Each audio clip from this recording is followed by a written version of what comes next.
A list of unidentified bodies are expected to be published within the coming days. Potter's Key vendors continue to express concerns over their working environment.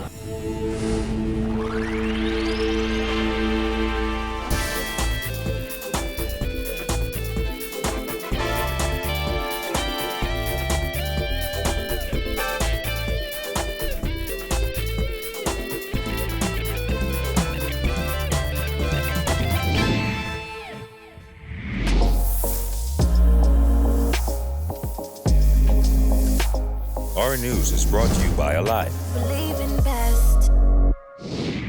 Welcome to our news and thanks for joining us. I'm Voning Tude. Topping news tonight, Prime Minister Dr. Hubert Minnis has shrugged off Centerville MP Reece Chipman's resignation from the Free National Movement, insisting he is focused on building the Bahamas, not Chipman, who he says has its reasons. This comes as the chairman of the F&M Centerville Constituency Association blasted Chipman's decision as an act of egotism. Jared Higgs has that. He has his own reasons, and the party responded to that. I am now focused on building the Bahamas. That's our focus, and that's where I will remain. That was Minnis's response to whether he thought Chipman was taking a cheap shot at government when he cited the Minnis administration's Hurricane Dorian recovery efforts as part of the reason for his exodus from the party. However, chairman of the F&M Centerville Constituency Association, Warren Cartwright, didn't mince his words. In a statement, Cartwright called Chipman's decision unfortunate and an act of egotism. He added that in 2 years as chairman of the F&M Centerville Constituency Association, I never had a substantive or impactful conversation with Mr. Chipman over the needs of Centerville residents or the business of the association. Since his election, Mr. Chipman has seemed more preoccupied with his political career than the advancement of the people of Centerville. The people of Centerville voted for the F&M representation in the historic 2017 general election. Mr. Chipman would not have been elected to the House of Assembly if he were not under the F&M's banner. A scathing review that PLP Chairman Fred Mitchell has a different take on. He's found that the water wasn't fine as they promised. And so you can't bottle up a young professional in that way and expect him to stay, and that's what happened, so we're not surprised. Chipman announced his resignation from the House of Assembly last Thursday. He stated, I can do more for the people of Centerville as an independent. There is a huge disconnect, in my opinion, between the Parliament and the people, and I am no longer able to sit back and let it happen. During the funeral for former Cabinet Minister Tennyson Wells on Friday, Minnis declared that politics in the Bahamas requires loyalty, fortitude, and political maturity. Chipman won the Centerville seat by 4 votes over former Prime Minister Perry Christie during the 2017 general election. Reporting for Our News, I'm Jared Higgs.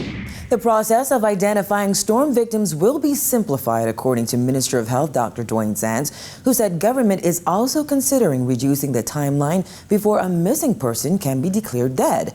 Giorgio Bain explains. A list of missing persons and unidentified bodies are expected to be published this week, according to Minister of Health Dr. Dwayne Sands, who said that it's an effort to provide closure to family members. The Ministry of Health is working with the Ministry of National Security, the Attorney General's Office, and the Ministry of Social Services to have the list by the end of the week to make the process as seamless as possible. We believe that the public needs to know exactly how they can find out whether or not a missing loved one, is in one of the morgues, either in Grand Bahama or in Abaco or in New Providence. And there is information that ought to be readily available, and we think that that should be made public so that people know exactly where to go, who to speak to, what numbers to call. According to SANS, 282 people have been officially reported missing, and there are 61 storm-related deaths so far. 40 sets of remains are still waiting to be identified in Abaco. He revealed that the government has started discussions on decreasing the timeline of a missing person being declared dead to 6 months to a year, but implications must be considered. You know, what would have happened if they declared Dwayne Sands to be dead, and then 6 months later he shows up? Does he get to retrieve his real property? Does he get to now pay back the life insurance on his life? I mean, these are serious questions. So while there's a need for closure, I think we have to be very careful if we think this through very carefully. And I suspect what will happen is that we come up with an intermediate As for those bodies that have been recovered but have yet to be identified, Sands explained the process that includes family members providing their last known address and identifying marks such as tattoos. In certain cases, he says DNA may be required due to the bodies being in an advanced state of decomposition. Since all of the autopsy remains have had DNA samples done, we then compare that DNA with the existing database of victims, and if your loved one is in one of the morgues, those remains would be turned over to the family for the appropriate last rites. Reporting for our News, I'm Giorgio Bain. The Commissioner of Police has suggested that Abaco residents may be inadvertently responsible for a series of fires in what remains of shantytowns on that island. Videos have circulated on social media, reportedly showing fires burning in the Mud and Pigeon Pea communities. In relation to the fires that you're seeing, we believe that there are persons who are going in the mud area and maybe looking for things and then hence starting fires. But we have teams of fire branch officers down there in Abaco along with volunteer firefighters. And so there are no major issues in respect to fire. Yesterday, I think it was, fire was on the other side and the wind just blew it on the other side in the mud, but they were able to extinguish the fire. Ferguson says the fires should not hinder recovery efforts on Abaco. No, we don't think so. We are monitoring it. We are doing our work down there, and we will continue to do that. I think, fires. If a fire is being spread, you really have to. If you try to out it, and if it doesn't out, you will find that it will burn its way out. But in most cases, the fires were brought under control, so we are pretty confident that we have the resources in place that will be able to deal with that.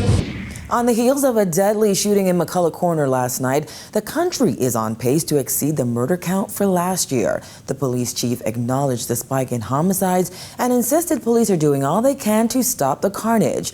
Jared Hicks reports. Sometimes you just have evil people in the society, and we have seen it.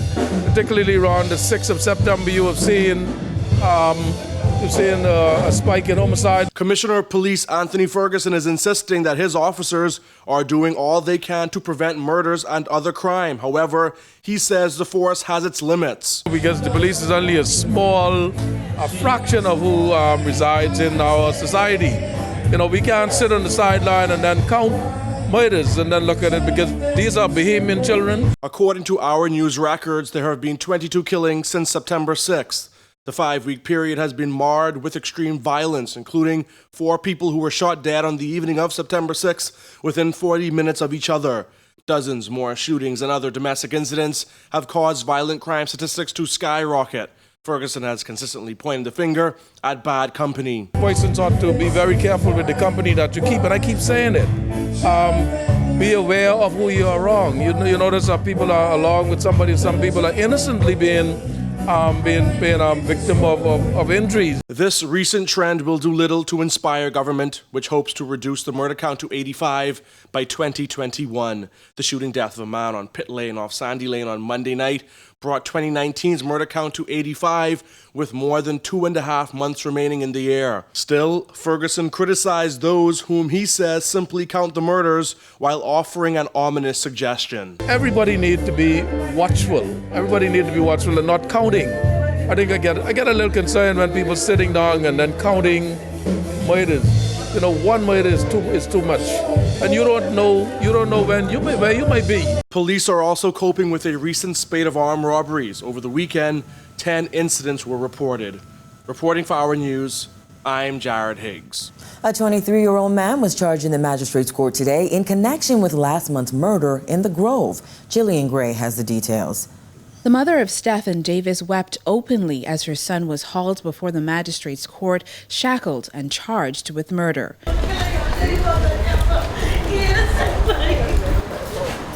The The 23-year-old stood before Chief Magistrate Joyanne Ferguson Pratt and was charged with the murder of Anthony Wright, who was shot and killed on September 15th outside his home on 1st Street, The Grove. Davis, who was not represented by an attorney, told the court that he was beaten in the head while at CDU. He also said that he had one bullet lodged in his head and another in his neck from an incident dating back to January of this year.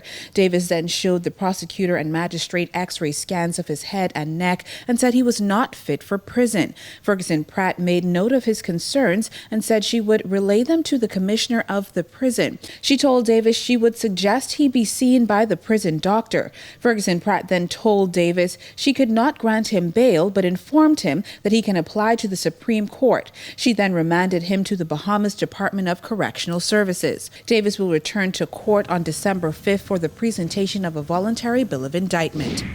Still to come, Potter's Key vendors fire back at agricultural officials, plus efforts underway to open the Marsh Harbor port. Stay tuned.